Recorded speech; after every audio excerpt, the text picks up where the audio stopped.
కాంతార పోతారు, మొత్తం పోతారు. కాంతార మూవీ ఇప్పుడే చూసి రావడం జరిగింది. నా బాడీ గూజ్ బంప్స్ అంటే ఏంటో మర్చిపోయింది, అంతలా నచ్చింది నాకైతే. అసలు మూవీ స్టార్టింగ్ నుండి ఎండింగ్ వరకు బోరింగ్ పాయింటే లేదు. మనం ముందు చూసిన కాంతార అది చాప్టర్ 2, ఇప్పుడు వచ్చిన మూవీ అయితే చాప్టర్ 1. మనం ఇప్పుడు చూసే మూవీ అయితే చాప్టర్ 2కి, కాంతార చాప్టర్ 2కి మొత్తం ఆపోజిట్ గా ఉంటది. అసలు చాప్టర్ 2 మొత్తం కూడా first half and second half చాలా బోరింగ్ గా ఉంటది అనమాట. ఓన్లీ క్లైమాక్స్ మాత్రమే హైలైట్ గా ఉంటది. కానీ ఇప్పుడు ఈ మూవీలో డైరెక్టర్ అలాంటి మిస్టేక్ అస్సలు చేయలేదు. ప్రతి సీన్ కూడా క్లైమాక్స్ లా ఉంటది, ప్రతిదీ కూడా హైలైట్ గా ఉంటది. ఇకపోతే అసలు స్టోరీ లైన్ విషయానికి వస్తే ఇది అంతా కూడా రాజుల కాలం నాటిది. అసలు రాజులు అడవిని ఎలా ఆక్రమించారు, ప్రజలకు అన్యాయం జరగకుండా వాళ్ళ కులదేవతల ఎలా కాపాడింది వాళ్ళని, అసలు ముందు చూపించిన కాంతార మూవీలో అస్సలు ఆ రాజుకి మనశ్శాంతి ఎలా పోయింది, అసలు ఇది ఎలా స్టార్ట్ అయింది మొత్తం చూపించారు ఈ మూవీలో. మీకు ట్రైలర్ చూస్తుంటే మీకే అర్థమవుతుంది. కానీ ట్రైలర్ లో మనకు చాలా స్లో అండ్ ల్యాగ్ అనిపిస్తుంది. బట్ డైరెక్టర్ చాలా తెలివిగా అన్ని దాచి మూవీలో చూపించే ప్రయత్నం అయితే చేశారు. ఇక్కడ ఈ విషయంలో డైరెక్టర్ కి హ్యాట్స్ ఆఫ్ అయితే చెప్పాలి. అసలు అందరూ కూడా థియేటర్ లో పూనకాలు వచ్చి పోయేలా ఉన్నారు. అసలు మూవీ టీం ముందే డిస్క్లైమర్ ఇవ్వాలి, హార్ట్ పేషెంట్స్, ఇయర్ ప్రాబ్లమ్స్ ఉన్నవారు చూడకూడని సినిమా అని ముందే చెప్పాలన్నమాట.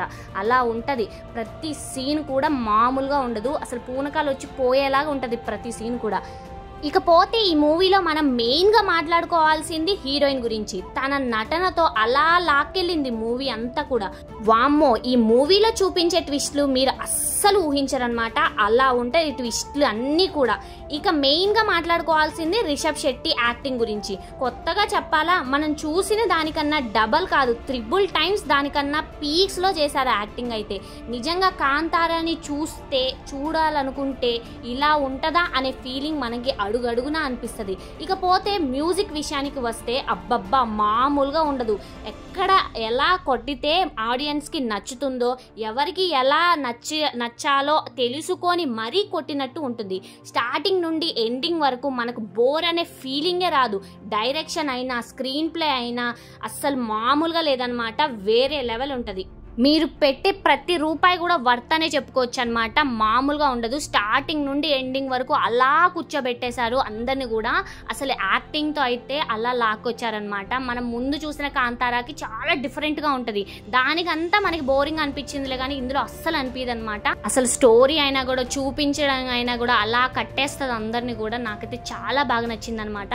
అసలు ఈ దసరాకి మీరు పక్కాగా ఫ్యామిలీతో చూడాల్సిన మూవీ ఇది. సో ఇక అది గాయ్స్ మూవీ రివ్యూకి వచ్చినట్లయితే, మరి ఈ మూవీ మీరు చూసారా? మరి మీకెలా అనిపించింది? నేనేమైనా పాయింట్స్ మిస్ చేశానా? మరి మన రివ్యూ మీకెలా అనిపించింది? మీకు నచ్చిందా లేదో కామెంట్ చేయడం అస్సలు మర్చిపోకండి. ఇక ఫ్యామిలీతో ఖచ్చితంగా ఈ దసరాకి వాళ్ళని ఎంటర్టైన్ చేయడానికి ఖచ్చితంగా ఈ మూవీకి తీసుకెళ్లాల్సిందే. ఇక అది గాయ్స్ ఇవాళ రివ్యూ వచ్చేసి. మరి మీకు ఎలా అనిపించిందో కామెంట్ చేయడం అసలు మర్చిపోండి. సబ్స్క్రైబ్ అండ్ షేర్ చేసుకోవడం కూడా మర్చిపోకండి.